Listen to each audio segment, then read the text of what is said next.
따라합시다. 눈먼 자의 눈을 여시다. 여러분, 세계의 3대 박물관 가운데 하나인 영국의 대영 박물관에 2018년에 우리나라의 작품이 하나 들어갔습니다. 그건 고려청자 백자도 아니고 현대의 도자기인데 이수경이라는 작가가 만든 그 제목이 뭐냐면 상처 입고 다시 태어난 도자기, 이런 제목을 가지고 있어요. 이 도자기가 전 세계적으로 사랑을 받는 전설적인 도자기가 된 데는 이유가 있습니다. 뭐냐면 이 도자기는 깨진 도자기를 조각조각 붙여가지고 금세공으로 땜을 한 거예요. 그래서 이걸 이어붙인 거예요. 그래서 이수경이라는 작가가 전국에 가마를 돌면서 도공들이 미완성된 작품들을 폭삭 그냥 박살을 내버리잖아요, 그죠? 이게 그냥 뾰족뾰족한 조각이 되는데 이것을 다 모아가지고 이것을 붙여 만든 거예요. 그래서 한번 따라합시다. 상처 입고 다시 태어난 도자기. 한번 제가 그림을 좀 보여드릴게요. 이렇습니다.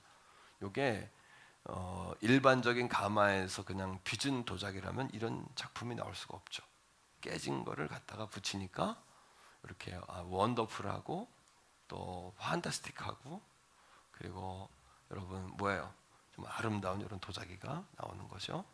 자, 그다음 도자기 보여주세요. 이렇게 깨진 도자기를 갖다가 금박으로 해가지고 붙인 거예요. 이게 세계적인 작품이에요. 그래서 이태리 비엔날레에서 2018년에 이게 가장 이렇게 뭐랄까 시그니처, 상징적인 그런 작품이었습니다. 넘기고, 이게 환상적이죠?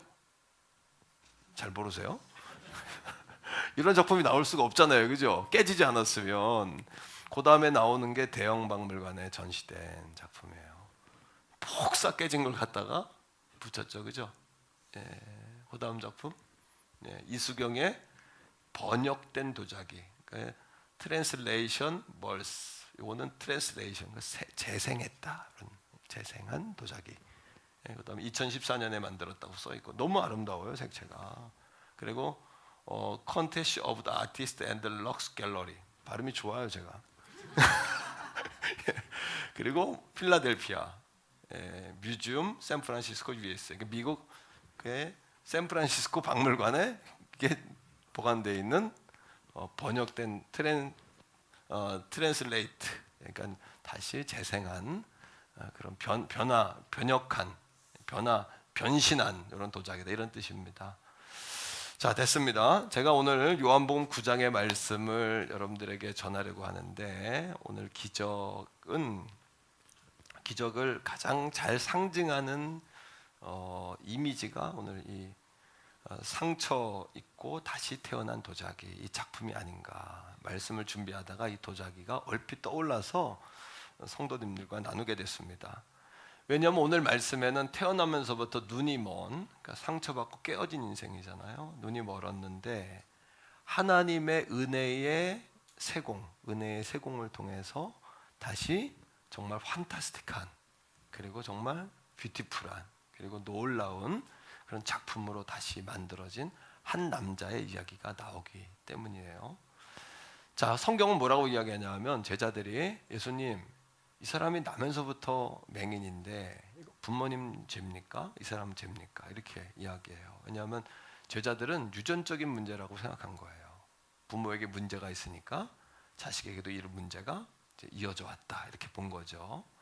예수님께서 뭐라고 하십니까? 아니다. 이 문제는 하나님의 일을 우리에게 나타내시려고, 그죠? 하나님의 일을 나타내시려고 하는 것이다, 이렇게 말씀을 합니다. 그렇다면 이 말씀 속에 하나님이 하시는 일이라는 하나님의 메시지가 있는 거죠. 그렇게 우리가 볼 수 있죠. 또 오늘 이 아침에 나도 깨어진 인생인데, 나도 상처받은 인생인데, 나도 다시 재생할 수 없고 다시 쓸 수 없는 인생인데, 이런 분이 있다면 오늘 이 말씀을 통해 다시 여러분 새 마음을 가지셔야 될 거예요. 첫째는 이런 겁니다. 우리가 영적으로 이렇게 눈이 멀면, 육적으로도 눈이 멀지만 영적으로 눈이 멀면 우리의 인생이 평생을 정말 기진맥진한 인생을 살게 돼요. 허겁지겁하고 헐레벌떡하고 맨날 이렇게 기진맥진하고 다 이렇게 소진된, 다 타버린, 그죠? 번 아웃된, 제밖에 안 남은 이런 인생을 살게 되거든요. 자, 오늘 말씀의 8절에 보시면 이 맹인에 관하여 사람들이 이렇게 증언합니다. 시작. 이웃 사람들과 전에 그가 거린인 것을 보았던 사람들이 이르되 이는 앉아서 구걸하던 자가 아니냐. 근데 이 사람을 보면서, 눈뜬 사람을 보면서 이 사람의 과거에 눈이 안 보일 때 이 사람은 거린이었다. 영적으로도 눈이 안 보이면 우리가 거린과 같은 삶을 산다는 거예요. 늘 허겁지겁하고 따라다니고 구걸하고. 또 영어 성경이랑 헬라어 성경에 보면 이 거린이라는 표현을 beggar라고 하는데, beggar는 뭐냐면 거지거든요. 우리나라는 거린이라고 이렇게 은혜롭게 표현했지만 실제로는 이 맹인이 거지가 아니었냐 이 얘기예요. 우리 인생도 다 탈탈 털린 거지 같은 인생이다. 사실은 하나님이 사람을 지을 때 사람에게 주신 은혜가 뭐였냐면, 창세기 1장 28절에 보니까 정복하고 또 다스리고 또 충만해라, 이렇게 하나님 우리에게 명령하셨잖아요. 그러니까 우리는 온 땅을 다스리는 사람으로 하나님이 지으셨어요. 하나님의 사랑을 따라다니는 사람이 아니라 우리는 하나님의 사랑을 받는 사람으로 태어났어요. 근데 우리는 행복을 쫓아다녀요. 행복을 따라다니고 금전을 쫓아다니고 사랑을 구걸하고 6명의 남편을 둔 사마리아 여인처럼, 그죠? 애정을 구걸하고 누가 나 좀 알아달라고. 그 이유가 있습니다. 그 이유는 뭐냐 하면, 첫 번째 사람을 만들었는데 그 에덴 동산에서 하나님이 주신 이 창세기 1장 28절의 축복을 축복이라고 생각하지 못한 거예요. 어떤 남편이 아내를 잃고 글을 썼어요. 여보, 당신이 떠난 지 며칠이 됐다는 거예요. 앞으로 남은 날들은 어떻게 살아야 할까? 이렇게 남편이 글을 썼는데 가슴이 애절하더라고요. 그래서 내가 참 따라합니다. 있을 때 잘해. 있을 때 잘해야 돼. 특히 남편들은 아내들이 정말 있을 때 잘해야 돼. 아내들 없으면 남자들은 못 살아요. 혼자 다 바보야, 바보. 그죠? 그 에덴 동산에 아담이 하나님이 주신 게 행복인 걸 모르는 거예요. 이게 좋은 걸 모르는 거예요. 너무 좋은 것만 먹고 너무 행복 안에 그만 거하다 보니까 이게 행복한 거를 모르는 거예요. 이게 아담이요. 그러니까 하나님 하지 말라는 그 이상의 것을 잊지 않나? 선악과를 다 먹는 겁니다. 그리고 하나님으로부터 에덴 동산에 쫓겨났어요. 쫓겨날 때 하나님과 사람의 관계가 단절됐죠. 단절됐을 뿐만 아니라 눈은 떴지만 영적인 눈앞에 커튼이 쳐진 거예요. 하나님을 볼 수 없도록. 눈이 밝아진 게 아니라 눈이 오히려 어두워졌죠. 그러니까 뭡니까? 다 탈탈 털리고 잃어버렸으니까 거린이었다, 거지였다. 이 말이 이해가 되시죠? 그렇죠? 어떤 분은 기분 나쁠 수도 있어요. 아니 뭐 예수 안 믿는다고 거진가? 우리 자식은 뭐고 남편은 뭐고 아내는 뭐고 근데 사랑하는 그 사람은 뭔가? 이런 말씀도 할 수 있지만 성경이 말하는 거리는 어떤 존재냐? 라오디게아 교회 아시죠? 요한계시록 3장 17절에 보면 라오디게아 교회 이야기가 나오는데, 라오디게아라는 지역은 이 터키 가보신 분들은 알 거예요. 거기가 파묵갈래. 그래서 온천지대, 계단처럼 되어 있는, 꼭들 가보시면 좋을 것 같은데요. 거기는 온천이기 때문에 과거에는 연례 행사로 온천 다녔잖아요. 건강 위해서도 가고 요양하기 위해서도 가고 몸에 병이 있으면 가고 어디 온천이 용화되더라 그러면 무슨 온천도 가고, 왕들도 온천 가서 온양 온천 이런 데 가서 왕들도 요양하고 다 그랬잖아요. 그죠? 그러니까 라오디게아라는 지역이 온천 지역이니까 유럽에서 막 건너오는 거예요. 돈 가진 사람들이 병 고치려고. 그러니까 라오디게아 사람들은 돈을 막 가만히 있어도 긁는 거예요. 막 갈퀴로 막 돈을 자루에 막 담는다는 이야기가 라오디게아 교회 사람들이에요. 그 라오디게아 사람들은 부족한 게 없어, 불편한 게 없어요. 돈이 있으니까. 그런데 예수님께서 그 동네 사람들에게 뭐라고 이야기합니까? 요한계시록 3장 17절 읽어볼까요? 자, 시작. 내가 말하기를 나는 부자라 부요하여 부족한 것이요 부족한 것이 없다고 그랬지. 그러나 자 시작. 너 곤고하잖아. 그 다음 너 불쌍하다. 진짜 부족한 게 너 밤에 잠 못 자잖아. 돈 때문에 형제자매 다 깨졌잖아. 관계. 돈 때문에 너 타락했잖아. 그 얘기거든요. 자 읽어봅시다. 시작. 가난한 것과 눈먼 것과 벌거벗은 것을 알지 못하는도다. 지독한 죄를 져서가 아니라 하나님을 떠났기 때문이죠. 하나님을 떠났으니까 눈이 먼 거죠. 여러분 사람에게 세 가지 가장 큰 고통이 있답니다. 첫째는 말하지 못하는 거, 이렇게 말 못하는 거. 그 다음 듣지 못하는 거. 그 다음 보지 못하는 거. 근데 이 세 개 중에 가장 큰 고통이 뭐냐 하면 보지 못하는 고통이래요. 그래도 볼 수만 있으면 여기도 가고 저기도 가잖아요. 근데 볼 수 없으면 아무 데도 못 가는 거예요. 근데 이 세 가지의 고통을 알았던 사람이 있어요. 사회운동가였던 헬렌 켈러는 말도 못하고 듣지도 못하고 보지도 못하고, 어떤 기자가 그녀에게 물었어요. 세상에서 가장 큰 비극이 뭐라고 생각합니까? 나는 세상에서 가장 큰 비극은 보지 못하는 거라고 생각합니다. 그러나 보지 못하는 것보다 더 큰 비극이 있는 것을 알게 됐습니다. 그것이 뭐냐 하면 눈은 뜨고 보지만 실제로 뭐하는 사람들, 실제로 보지 못하는 사람들이 너무나 많다는 사실입니다. 그러하게 나는 하나님께 감사합니다. 나는 말하지 못하고 듣지 못하고 보지 못하지만 내 영혼은 내 영혼은 가장 중요한 것을 보기 때문입니다. 난 가장 중요한 것을 볼 수 있기에 나는 모든 것을 가진 사람입니다. 오늘 성경이 말하는 것은요, 우리가 영적으로도 눈이 멀면 우리도 뭐하는 사람이 될 수 있다. 허겁지겁 구걸하는, 쫓아다니는 기진맥진한 인생을 살게 된다. 그들이 진정한 의미의 영적 거지들이다. 두 번째입니다. 자, 하지만 눈먼 자에게는 따라합니다. 눈먼 자에게는 빛만 필요한 것이 아니다. 왜요? 아무리 정오의 태양빛이 찬란해도요, 눈이 멀어버리면 태양빛이 없는 것이 아닌데도 여전히 캄캄한 가운데 거할 수밖에 없거든요. 그러니까 뭐가 필요한 거예요? 눈먼 자들에게는 여러분 빛만 필요한 것이 아니라 뭐도 필요하냐 하면 볼 수 있는 힘도 필요하다는 것이죠. 뭐가 필요하다고요? 볼 수 있는 힘이 있어야 돼. 볼 수 있는 힘이. 볼 수 있는 힘이. 어떤 성도님이 그런 이야기를 하셨어요. 목사님, 제가 그냥 열심히 노력해가지고 내가 한 친구를 한 사람 데려왔는데 그 사람이 교회에 와가지고 목사님 말씀을 듣고 변화되고 주님 만나기를 간절히 원했는데 잘 안 됐어요. 그래서 너무 마음이 힘들고 실망이 됐습니다. 이런 얘기 종종 듣습니다. 똑같습니다. 그 사람이 예수님이 없어서 못 본 게 아니라 그 사람이 볼 힘이 없었던 거예요. 볼 힘, 따라합니다. 볼 힘이 필요하다. 사탄이 하는 일이 이겁니다. 사탄 마귀가 하는 일이 뭐냐 하면요, 복음이신 예수 그리스도를 깨뜨릴 수는 없잖아요. 복음을 이길 수는 없잖아요. 그러니까 복음을 뭐 하는 거예요? 사람들로부터 보이지 않도록 가리우는 역할을 하는 거죠. 고린도후서 4장 3절로 4절입니다. 성경을 같이 볼까요? 시작. 만일 우리의 복음이 고린도후서 4장 3절로 4절입니다. 자, 시작.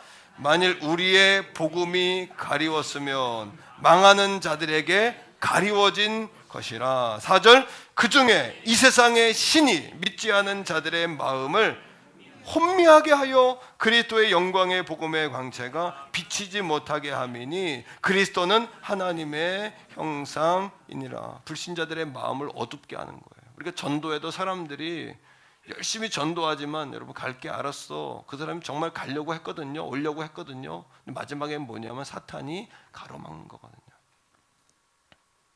엠마오로 가는 두 제자가 예수님 십자가에 죽으신 후에 예루살렘을 떠나 엠마오로 갑니다. 엠마오로 가는데 옆에 누구 동행이 하나 붙는 거예요. 그리고 무슨 일이냐? 또 무슨 일이 있었나요? 근심을 하니까 엠마오 제자들이 다 이야기를 하는 거예요. 그런데 예수님이 옆에 계셨지만 뭐 하는 거예요? 못 보는 거예요. 누가복음 24장 18절에 이렇게 이야기합니다. 눈이 가리워졌다라고 표현해요. 그리고 예수님이 그들 옆에서 계속 말씀하시다가 예수님이 떠난 다음에 그들이 깨닫게 돼요. 아, 우리 옆에 계셨던 분이 예수님이구나. 누가복음 24장 31절은 이렇게 표현합니다. 눈이 밝아져서. 우리 블레싱 전도 축제를 통하여, 아니 오늘 이 아침에도 우리 사랑하는 성도들에게 눈이 어두운 게 아니라 가리워진 거예요. 여러분들의 눈이 노쇠한 것이 아니고요, 자연적 현상으로 연세가 드셔서 눈이 나빠서가 아니고요, 따라합니다. 눈이 가리워졌다. 다시 말하면 누군가가 우리의 눈을 가리웠다는 이야기입니다. 근데 눈이 밝아졌다는 거예요. 눈이 밝아졌다는 거예요. 가리워졌던 것이 거두어졌다는 거죠. 저는 목회 초기에 복음만 전하면 되는 줄 알았습니다. 예수님만 잘 전하면 되는 줄 알았고, 성도님들에게도 그냥 말씀만 아름답게 잘 먹이면 되는 줄 알았어요. 얼마 전까지도 나는 최고의 말씀을 만들기 위해서 최고의 노력을 한다고 생각했어요. 독서를 하고 성경을 읽고 기도를 하고. 그런데 깨닫는 것이 있어요. 점점. 뭔지 아십니까? 최고의 말씀과 더불어 뭐가 필요하냐 하면 성도들에게 볼 힘이 필요하다. 성도들이 듣는 힘이 필요하다. 성도들이 듣는 힘이 하나님께서 역사에 주셔야 된다는 거. 믿습니까, 여러분?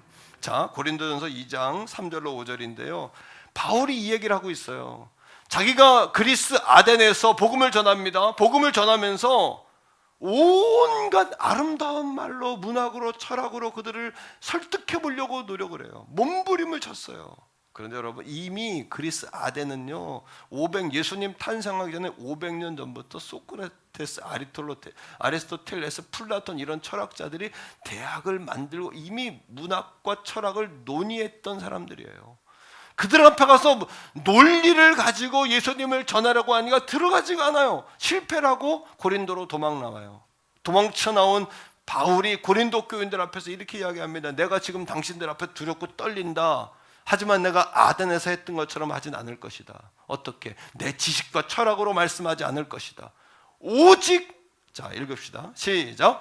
내가 너희 가운데 거할 때 약하고 두려워하고 심히 떨었노라. 내 말과 내 전도함이 설득력 있는 지혜의 말로, 난 지혜의 말로 설득과 지혜로 하지 않겠다. 그럼 어떻게 해요? 시작. 다만 성령의 나타나심과 능력으로 하여 너희 믿음이 사람의 지혜에 있지 아니하고 다만 하나님의 능력에 있게 하려 하였노라. 오직 성령께서 그들에게 볼 힘을 주셔야 한다는 것이에요.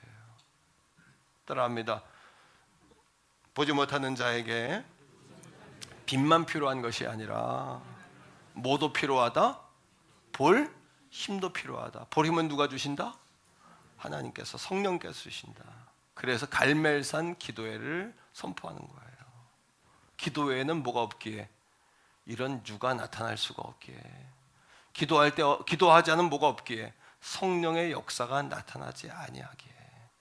제가 미국의 기독교 방송을 하나 봤어요. 기독교 방송을 봤는데 어떤 분이 은퇴한 다음에 자기가 아무것도 할 일이 없을까 봐 굉장히 고민을 했는데 그 문제를 다 해결받았다는 거예요. 그리고 자기는 제2의 직업을 얻었대요. 제가 그걸 보면서 나도 은퇴한 다음에 저렇게 해야 되겠구나. 우리 교회에 은퇴하신 분들이 있다면 이렇게 사시면 돼요. 어떻게? 아침에 기도한답니다. 하나님, 오늘은 어디로 갈까요? 하나님께서 감동을 주신대요. 오늘은 어디로 가라. 관공서 앞으로 가라. 거기서 뭐 하냐 하면 하루 종일 하나님이 그 분에게, 은퇴하신 그분에게 주신 직업이 뭐냐 하면 땅을 밟는 거예요. 땅 밟고 기도하는 거예요. 하나님, 이 땅에 부흥이 오게 하여 주시옵소서. 따라합니다. 기도 없는 부흥은 없다. 기도 외에는 이런 역사가 없다 그랬잖아요. 열심히 가서 기도하는 거예요. 놀라운 것은 기도하잖아요. 관공서를 위해 기도하고, 때로는 주점이 많은 그 어둠의 거리를 가서 기도하고, 또는 대학교를 가서 기도하고, 이렇게 6개월, 1년 이렇게 기도하기 시작하면 그 지역에 여러분 교회가 부흥한다는 소문이 들리는 거예요. 오늘 이 한 주간도 마찬가지입니다. 여러분 직장이나 가정이나 있는 곳곳에서 부흥의 발자국을 찍으며 기도하시기를 축복합니다. 발자국을 찍을 때마다 기도하는 거예요. 태교원 성결교회도 마찬가지예요. 이 태교원 성결교회 모든 골목마다 이 골목을 지나 태교원 성결재단으로 들어와 하나님의 복음을 들을 힘을 주시옵소서. 그들이 교회까지 나올 수 있는 힘을 주시옵소서. 우리가 복음도 전합니다. 예수도 말합니다. 빛이 없는 게 아니란 말입니다. 자, 요한복음 9장 5절인데 예수님이 이렇게 말씀하셨어요. 내가 세상에 있는 동안에는 세상의 빛이로다. 예수님이 이 땅에 이미 빛으로 오셨다니까요. 문제는 뭡니까? 빛으로 오셨지만 오신 주님을 보지 못하는 거예요. 오늘 이 아침에도 이 자리에 하나님의 나라가 임한 줄로 믿습니다. 하나님의 나라가 임한 줄로 믿습니다. 하나님의 통치와 다스림과 주권과 치유와 회복과 기적이 오늘 이 자리에도 임한 줄로 믿습니다. 근데 어떤 자는 그 은혜를 체험하고 있지만 어떤 분은 맹숭맹숭하고 그냥 그럭저럭한 마음을 가지고 돌아간단 말이에요. 왜요?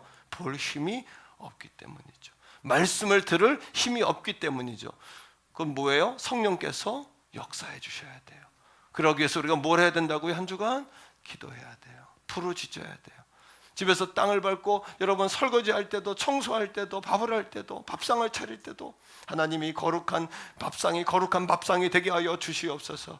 주일날 담임 목사님이 선포하시는 말씀처럼 이것이 거룩한 밥상이 되어서 우리 남편이 주일날 하나님 앞에 나왔을 때 주의 음성을 듣게 하여 주시옵소서. 옆에 사람에게 한번 얘기합시다. 기도 없는 부흥은 없습니다. 이렇게 한 번 더 합시다. 기도하는 역사, 기도 없는 역사는 없습니다. 여러분, 빛만 필요한 것이 아니라 빛을 볼 수 있는 강력한 힘이 필요하단 말이에요. 그 성령의 폭탄이 우리 교회에 터지기를 축복합니다. 우리의 심령 가운데 성령의 폭탄이 터지기를 축복합니다. 요한복음 9장 6절로 7절입니다. 눈먼 자들에게 성령의 강력한 감화 감동이 필요하다 그랬죠. 자, 요한복음 9장 6절로 7절 다 같이 읽습니다. 시작. 이 말씀을 하시고 땅에 뭐를 뱉었어요? 침을 뱉었어요. 좀 괴이한, 괴귀한 또 좀 독특한 행동이죠. 침은 뭐냐면 유대인들에게 치료제예요. 침은 소독하고 또 방부제 역할을 한다는 그들 나름대로의 설이 있는 거예요. 침. 근데 예수님이 여기서 나온 침은 뭐를 이야기할까요? 예수님의 말씀을 이야기하는 거예요. 자, 이 말씀이 선포됐습니다. 여러분들도 교회 나오라고 예수님 믿으라고 하나님의 말씀을 선포하잖아요. 그 다음에 시작. 진흙을 이겨 침을 뱉어서 진흙에 이겼어요. 이 진흙은 뭘까요? 이 진흙은 하나님이 사람을 지을 때 뭘로 지었습니까? 흙으로, 진흙으로. 이 진흙은 사람의 본성이에요. 인간의 본성에 하나님의 말씀이 짓이겨졌다는 이야기예요. 이걸로 될까요? 이걸로 충분하지 않아요. 예수님이 이걸로 충분했다면 그 다음 행동을 지시하지 않았을 거예요. 그 다음에 성경은 이렇게 이야기합니다. 침을 뱉어 진흙으로 이겼어요. 그 사람에게 말씀을 전했어요. VIP 카드를 만들어 남편에게 전달을 해요. 그게 요 단계까지예요. 여보, 교회 나와서 이번 주에 우리 목사님 말씀 듣자. 오늘 추수감사주일이야. 블레싱 전도축제의 날이야. 우리 가자. 이렇게 이야기한단 말이에요. 이게 침을 뱉어 진흙에 이기는 거예요. 사람에게 바르는 역할이에요. 그 다음 보세요. 자, 말씀을 읽습니다. 시작. 이르시되 어디로? 실로암 못에 가서 눈에 바르시고 이르시되 실로암 못에 가서 뭐하라? 씻으라. 그 실로암의 뜻은 뭐예요? 실로암은 번역하면 뭐다? 보냄을 받았다는 뜻이라. 하나님께 보냄을 받는다. 이것은 성령의 기름 부음이 없이는 우리가 하나님의 역사를 감당할 수 없습니다. 오늘도 성령님이 기름을 부어 주셔야, 우리가 성령의 기름을 우리에게 부어 주셔야 합니다. 기름은 언제 붓습니까? 왕을 세울 때 붓습니다. 기름 언제 불까요? 하나님의 제사장을 세울 때 붓죠. 기름은 언제 붓지요? 병자들의 병을 치료할 때 붓습니다. 성령의 기름 부음이란 뭘까요? 하나님의 권능이 우리에게 부어진다는 뜻이에요. 실로함은 뭐냐면 성령의 기름 부으심이에요. 예수님의 말씀이 선포되었고 그 사람의 진흙에 또 짓이겨졌고 그 다음에 그가 어디로 가야 돼요? 성령의 역사가 그에게 임해야 돼요. 다시 말하면 예수님의 사역 따라합니다. 우리도 예수님의 사역을 하자. 어떤 사역이요? 말씀을 선포합니다. 사람들의 본성을 향하여 하나님 말씀을 선포합니다. 여기까지로 그동안 끝났단 말이에요. 영혼을 위해 여러분 금식해 보셨나요? 아까 우리 안내하는 분들을 보니까 우리 권사님이, 저도에 우리 안 권사님이 서가지고 안 권사님이 안 계시네요. 창문을 보면서 뭐겠어요? 성도들이 오나 안 오나 고개를 빼고 보는 거예요. 안내하면서. 왜? 성도들이 예배 시간 전이니까 성도들이 예배 시간에 덜 차니까 목을 빼고 보는 거예요. 권사님이 속으로 내가 아유 권사님 마음이나 내 마음이나 똑같다. 그런데 여러분 내 마음이나 권사님 마음이 똑같은 게 아니라 하나님 마음은 어떠실까? 우리가 오나 안 오나 고개를 빼고 기다리는 거예요. 아멘.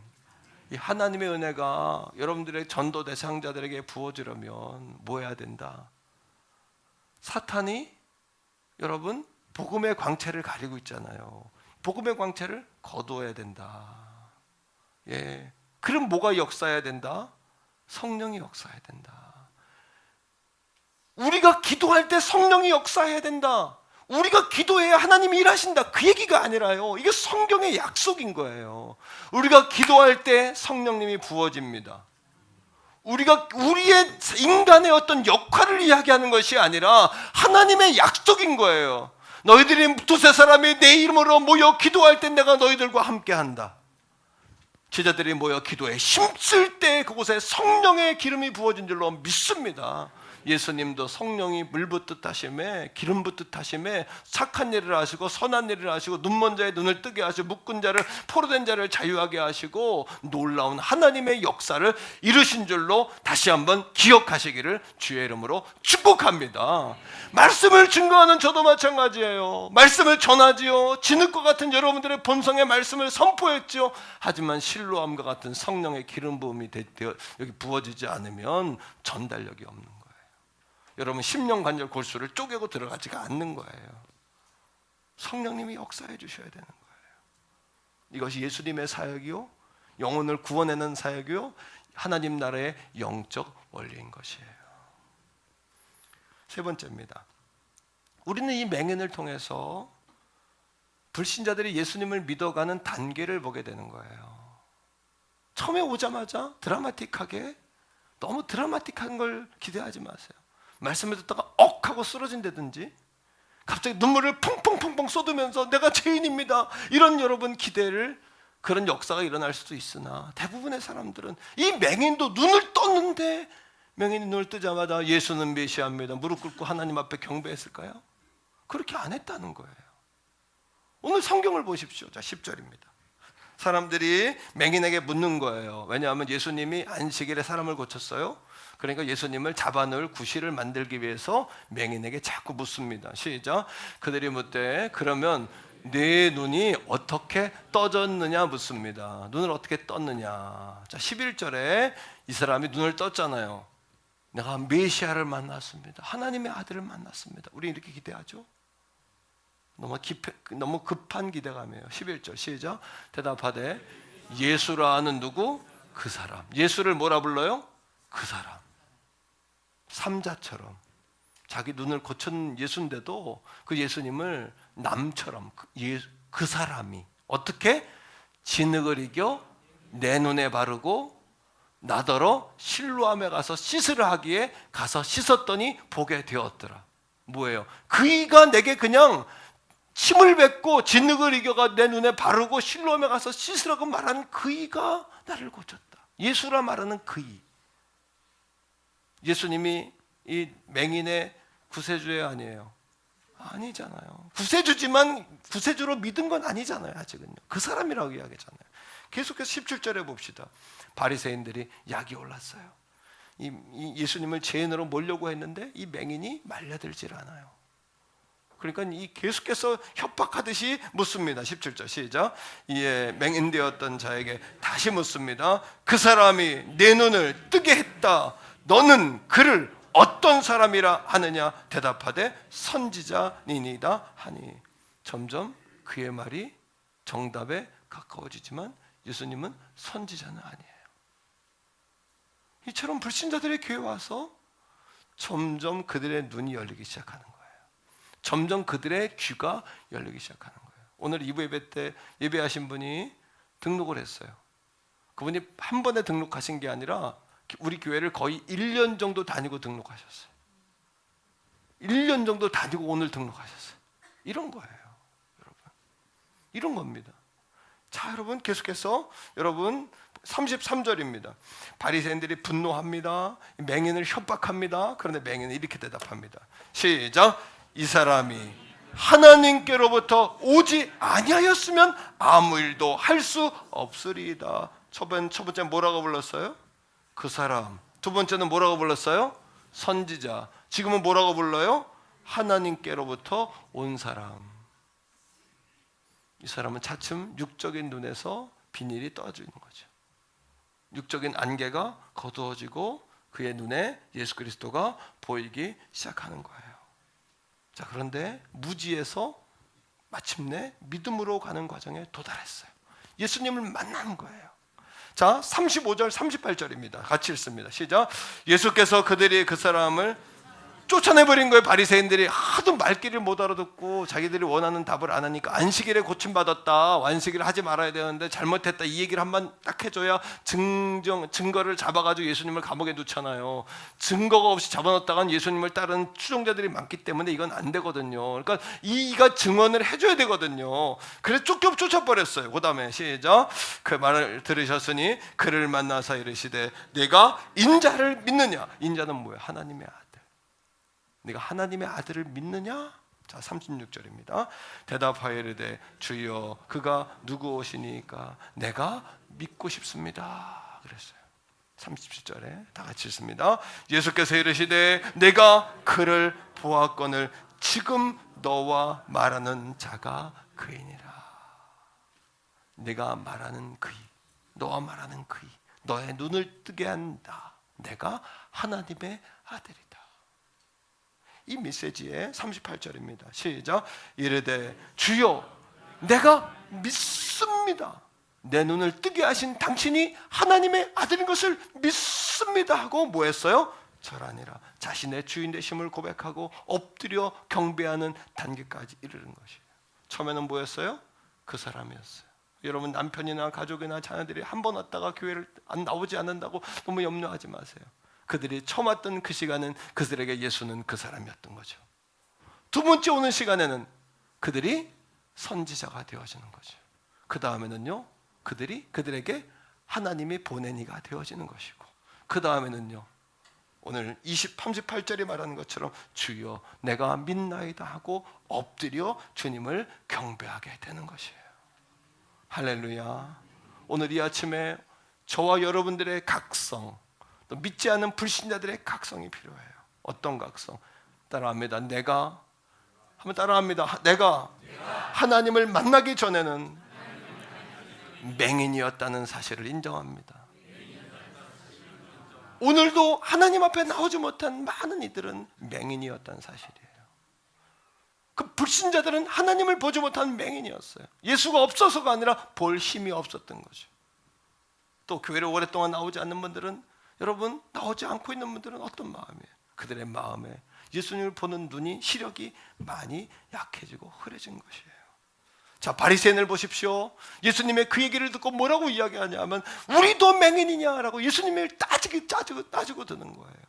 자, 여러분 요한복음 9장 40절입니다. 다 같이 한번 읽습니다. 시작. 바리새인 중에 예수와 함께 있던 자들의 이 말씀을 듣고 이르되 우리도 맹인인가? 뭐라고요? 우리도 뭔가? 그렇게 점잖게 읽을 말씀이 아니에요. 왜냐하면 39절 말씀은 이렇게 이야기하잖아요. 우리에게 뭐라고 이야기합니까? 나는 이 땅에 오되 보지 못하는 자는 보게 하려고 왔다. 나는 못 봅니다 하는 자들은 치료를 받을 수 있어요. 그러나 나는 여전히 봅니다 하는 자들은 어떤 거예요? 나는 여전히 봅니다 하는 자들은 못 보고 있는 것이다. 그러니까 여러분, 바리새인들이 예수님께 따집니다. 그러면 우리가 맹인인가? 이 얘기는 혈기 충전해서 우리가 맹인인가? 아마 칼을 뽑고 책상을 들고 아마 그런 마음으로 예수님을 따지고 드는 거예요. 41절 읽습니다. 나같이요. 시작. 예수께서 이르시되 너희가 맹인이었더라면 다행이다. 왜?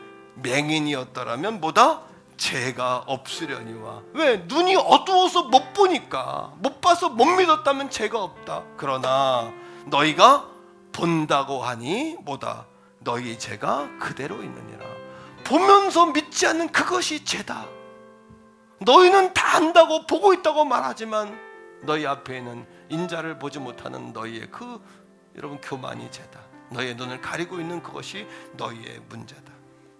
사랑하는 성도 여러분, 맹인이면서 자신들이 맹인이 아니라고 보고 있다고 외치는 사람이 얼마나 많습니까? 바로 그들이 예수님의 VIP들이에요. 그들이 여러분들이 초대할 사람들이고 초청해야 될 사람들이 그런 사람들이에요. 그리고 이 한 주간 뭐 해야 돼요? 그들이 볼 힘을 갖게 해달라고 기도해야 돼요. 이 사실을 인정하십니까 여러분? 이게 인정돼야 주님의 구원의 역사가 시작이 돼요. 이게 인정이 안 되면 주님의 구원의 역사는 펼쳐지지 않아요. 이것이 인정이 돼야 여러분이 사랑하는 자녀든 부모님이든 남편이든 아내든 이것이 인정이 돼야 구원의 역사가 시작돼요. 그리고 그들이 이 맹인처럼 눈이 점점 열려 마침내 주님을 나의 주님으로 볼 수 있는 그 믿음의 날이 올 것을 우리도 믿음의 눈을 열어 볼 수 있기를 주의 이름으로 축복합니다. 그리고 돌아온 주일은 추수감사주일이잖아요. 사랑하는 성도 여러분, 인생의 밑바닥 가운데 있다고 생각하는 분 계십니까? 아무도 나를 도울 분이 없다고 생각하는 분 계십니까? 우리가 인생의 밑바닥 가운데 있다, 이런 분들 말입니다.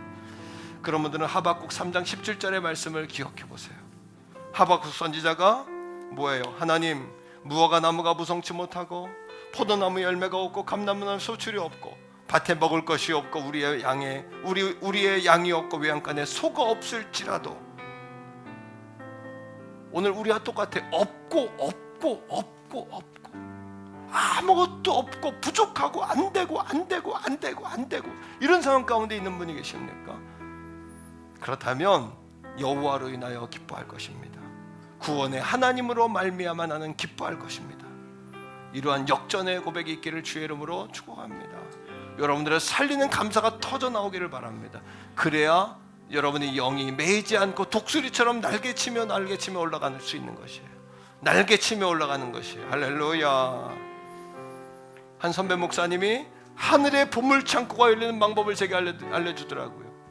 목사님의 자녀가 유치원 다닐 때, 유치부에 있을 때 교회에서 추수감사 제목을 써가지고 그랬다는 거예요. 아이가 뭐가 감사하고 쓰길래 목사님이 아이를 보면서 물었답니다. 너는 뭐가 감사하니? 그랬을 때 그 아이의 입에서 이런 말이 나왔다는 거죠. 아빠, 나는 아빠가 감사해. 그 얘기를 듣는 그 순간에 이 아이에게 자기 가지고 있는 모든 것들을 다 열어주고 싶은 마음이 들다는 거죠. 사랑하는 성도 여러분, 이 추수감사의 주제가 뭘까요? 블레싱 전도 축제 영혼 추수의 의미뿐만 아니라 우리가 하나님 앞에 절대 감사를 통해서 따라합니다. 하나님이 나의 감사의 제목입니다. 한 번 더요. 하나님이 나의 감사의 제목입니다. 이 땅에 예수 그리스도를 보내시고 내 영혼을 구원하셨으며 하나님의 자녀로 살게 하시는 그 에덴의 축복을 회복시키셨으며 생육하고 번성하고 충만하고 정복하고 다스리라고 말씀하신 복의 근원되게 하신 아브라함의 복을 주신 그 놀라우신 하나님의 사랑과 은혜가 내게 복입니다. 하나님, 저의 유일한 감사입니다. 주밖에는 내게 복이 없습니다. 주만이 나의 복이십니다. 이런 고백으로 나아갈 때 하늘의 문이 열릴 것이며 놀라운 하나님의 통치와 역사가 우리 가운데 임하는 줄로 믿습니다. 여러분 따라합니다. 주여, 우리의 눈이 열리기를 원합니다. 힘들고 지쳐 낭망하고 쓰러져 이 찬양 드릴 때에 여러분 전도의 대상자들을 생각하고 여러분 자신을 생각하면서 그렇게 찬양합시다.